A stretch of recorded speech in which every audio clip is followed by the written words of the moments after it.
7월 24일 목요일 기도를 돕는 그 사랑 매일 묵상. 오늘은 시편 123편 1절에서 4절입니다. 아주 짧은 구절이죠. 1절에 4절밖에 되지 않는데 내용은 굉장히 깊이 있고 의미 있는 구절이 많습니다. 특히 123편 2절에 보면 상전의 손을 바라보는 종들의 눈같이, 여주인의 손을 바라보는 여종의 눈같이 우리의 눈이 여호와 우리 하나님을 바라보며 우리에게 은혜 베풀어 주시기를 기다리나이다. 상전의 손을 바라보는 종들의 눈같이라는 제목으로 말씀을 좀 나눴으면 좋겠는데, 그렇게 지시가 떨어지면, 그리고 지시가 떨어지기 전에도 그 상전이 원하는 것이 무엇인지를 파악해서 움직이는 종들처럼 그렇게 하나님을 계속 주목하고 바라본다는 그런 의미가 있습니다. 그 상전의 손을 바라보는 종들의 눈같이 그런 눈이 이제 우리에게 있었으면 좋겠습니다. 첫 번째는 환경이 아니라 하나님께 초점을 맞추라. 하늘에 계시는 주여, 내가 눈을 들어 주께 향하나이다. 상전의 손을 바라보는 종들의 눈같이, 여주인의 손을 바라보는 여종의 눈같이 우리의 눈이 여호와 우리 하나님을 바라보며 우리에게 은혜 베풀어 주시기를 기다리나이다. 지금 눈을 들어 할 때 그냥 보는 게 아니라 그 주목하여 본다라는 그런 의미로 지금 사용하고 있습니다. 그러니까 한번 슬쩍 보는 것이 아니라 마음을 다해서 계속 꾸준히 바라보는 거죠. 그러니까 상전의 손이 어디를 가리키는지를 계속 주목하는 종이 그 원하는 것을 바로바로 빨리빨리 그렇게 하는 것처럼 하나님을 계속 바라보면서 그렇게 하나님의 마음과 하나님의 뜻에 맞도록 내가 움직이겠습니다. 내 눈을 그렇게 보겠습니다. 그렇게 고백하고 있습니다. 이사야 40장 26절에도 너희는 눈을 높이 들어 이 모든 것을 누가 창조하였나 보라 할 때 눈을 들어서 그냥 슬쩍 하늘을 보는 게 아니라 그 하늘을 보고 생각하면 '이 천지를 지으신 하나님이 나와 함께 하시는구나.'라는 생각에 이르는 거죠. 에스겔서 44장 5 절에도 이런 말씀이 있습니다. 여호와께서 내게 이르시되 인자야 너는 전심으로 주목하여는 이런 표현이 있죠. 전심으로 마음을 다해서 주목하는 거죠. 하나님의 뜻이 어디 있는지, 하나님의 마음이 어디 있는지, 하나님의 손길이 어디로 가는지를 보면서 즉각적으로 무언가를 순종하는 그런 종들처럼 그런 마음으로 전심으로 주목해서 순종하겠습니다. 그런 삶의 고백이 있습니다. 디모데전서도 이 모든 일에 전심전력하여 너의 성숙함을 모든 사람에게 나타나게 하라. 네가 내 자신과 가르침을 살펴 이 일을 계속하라. 이것을 행함으로 내 자신과 내게 듣는 자를 구원하리라. 우리가 신앙생활 할 때 정말 상전의 뜻을 살피는 종의 눈으로 우리가 하나님을 바라보는가. 음, 그래서 팀켈러가 이렇게 표현했습니다. 시인은 기도하는 가운데 온 관심과 마음과 갈망을 하나님께 집중했습니다. 온 관심과 마음과 갈망을 하나님께 이 포커스 되는 거죠. 사소한 몸짓 하나하나에 숨은 상전의 뜻을 읽어내고 반응하도록 훈련받은 종처럼 행동했습니다. 회사 생활도 마찬가지죠. 회사 생활도 우리가 이 상사의 마음을 잘 읽어서 그에 맞도록 그가 원하는 것을 잘 제시하는 것, 그것이 이제 직장 생활에서 굉장히 중요한 그런 능력이기도 합니다. 그러니까 '그 마음을 어떻게 하면 잘 섬길 수 있을까.'라고 마음을 다하는 거죠. 그게 좀 필요합니다. 그 제가 예전에 그 29개 교회 회의를 계속할 때 우리가 계속 모이고 오후에 인제 주로 모였는데 그게 좀 피곤하죠. 다들 인제 목회하다가 오니까 목사님들이. 그래서 좀 회의도 좀 딱딱하게 회의를 하고 사람들을 선발해야 되고 이런 게 힘드니까 좀 섬기고 싶어서 뭐 도너츠 같은 간식 같은 것도 좀 사 가기도 하고 뭐 커피 같은 것도 좀 뭐 가져가기도 하고 그랬습니다. 뭐 제가 그렇게 사 가면서 이제 딴 사람들도 막 사 오고 해서 인제 뭐 좀 단 것도 먹고 좀 해야지 인제 그게 잘 되잖아요. 그러다가 인제 이창수 목사님 설교 중에 그런 설교감이 있었어요. 그러니까 농담 비슷하게 이제 내가 이제 저녁에 일찍 자는데 그러니까 자녀들이랑 사모님은 일찍 안 주무시지만 본인은 새벽에 일찍 기도해야 되니까 이제 일찍 자는데 자기들끼리 떡볶이 먹는 그런 인제 밤에 야식 먹고 그런 소리가 들리더라. 난 자려고 하는데.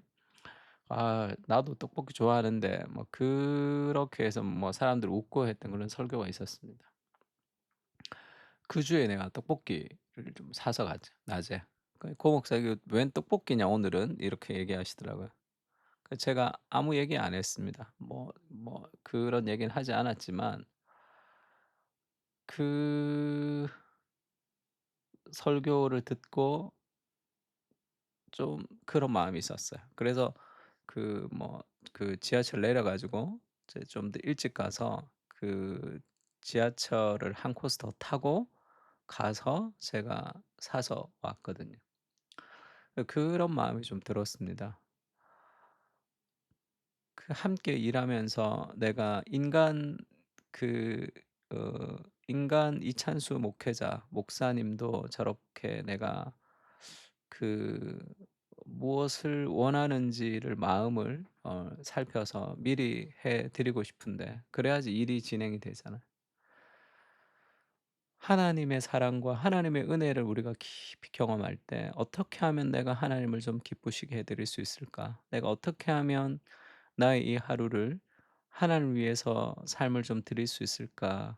그렇게 생각하면 좋겠다. 하여튼 그 마음이 좀 들었던 적이 있습니다.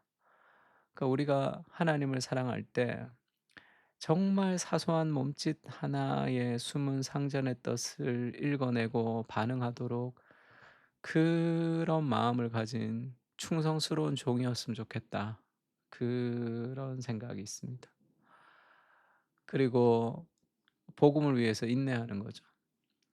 여호와여 우리에게 은혜를 베푸시고 또 은혜를 베푸소서. 심한 멸시가 우리에게 넘치나이다. 그러니까 심한 멸시가 넘치고 안일한 자의 조소와 교만한 자의 멸시가 우리 영혼에 넘치고 있는데 내가 그 모든 수모를 견디면서도 하나님께 초점 맞추고 있습니다. 그렇게 고백하는 거죠.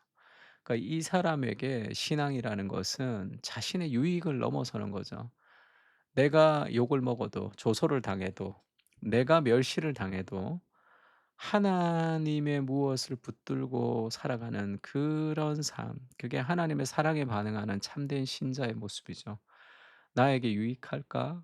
조금만 손해가 되어도 신앙을 버리는 그런 시대 우리가 살아가고 있습니다. 하나님의 사랑이 우리의 삶에 얼마만큼 그리스도가 우리를 위해서 희생하신 은혜를 생각하면서 우리도 그리스도를 위해서 조소와 멸시를 참는 인내가 좀 필요하죠. 복음을 위해서 인내하는 만큼 그것이 하나님을 사랑하는 삶이라고 우리가 할 수 있습니다. 그래서 내란이 있을 때 탄핵을 심판했던 이제 변호인단이 글을 썼는데 그런 구절이 있다 그러더라고요. 이제 이 정도의 심각한 헌법을 파괴했던 행위가 인제 옹호가 되는 것이 인제 가슴이 아프니까 김진한 변호사님인가요? 그분이 인제 그렇게 "기도했다." 뭐 이렇게 얘기하던데 아마 신앙인인 것 같아요. "내 인생이 망가져도 좋으니 이 헌법이 지켜졌으면 좋겠다." 그렇게 자기가 글을 썼다 이렇게 얘기하더라고요. 그것이 내 인생보다 더 세우고 싶은 삶의 가치 그것이 인생의 의미의 본질과 같은 겁니다. 그래서 시편 15편 4 절에도 그렇게 표현하죠. 여호와를 두려워하는 자들은 존대하며 그의 마음에 서원한 것은 해로울지라도 변하지 아니하며 하나님을 위해서 삶을 드리는 것이 나에게 해로울지라도 내가 그것을 선택하겠습니다. 그런 삶의 마음. 그게 하나님의 사랑에서 오는 거죠. 디모데후서 3장 12절 이렇게 얘기합니다. "무릇 그리스도 예수 안에서 경건하게 살고자 하는 자는 박해를 받을 것이다." 그리스도 예수 안에서 경건하게 살고자 하면 삶이 좀 힘들게 돼 있습니다. 그 당연하겠죠. 안일하게 자기의 유익을 위해서 살아가면 삶이 좀 편해질 수는 있겠죠. 그러나 그것은 의미가 없는 인생이라고 할 수 있습니다. 사도 바울이 이런 표현을 했죠. 참 제가 좋아하는 표현인데 "나는 이제 너희를 위하여 받는 괴로움을 기뻐하고."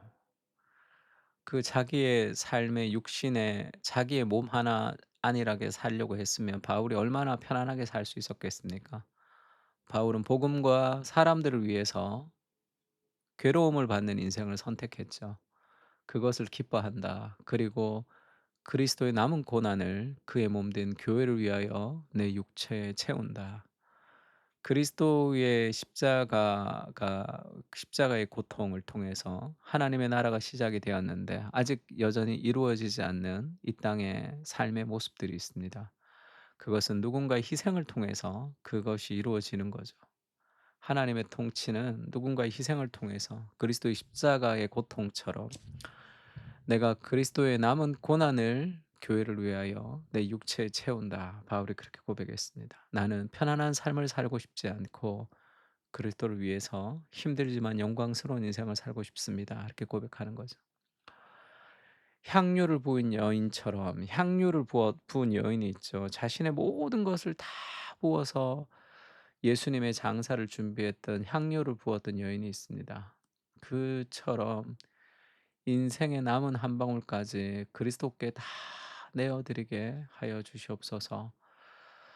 그 사랑을 그 은혜를 그 말할 수 없는 영광스러움의 깊이를 느끼게 하시고 마음을 다해 전심으로 주를 향해 고난을 선택하며 삶을 드리게 하여 주시옵소서. 주님, 편안한 인생을 살고 싶지 않습니다. 힘들지만 영광스러운 인생을 살아가게 하여 주시옵소서. 아멘.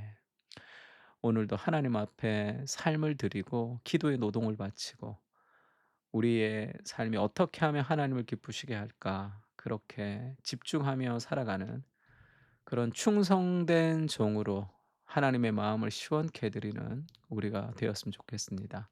시편을 가지고 다 같이 기도하겠습니다.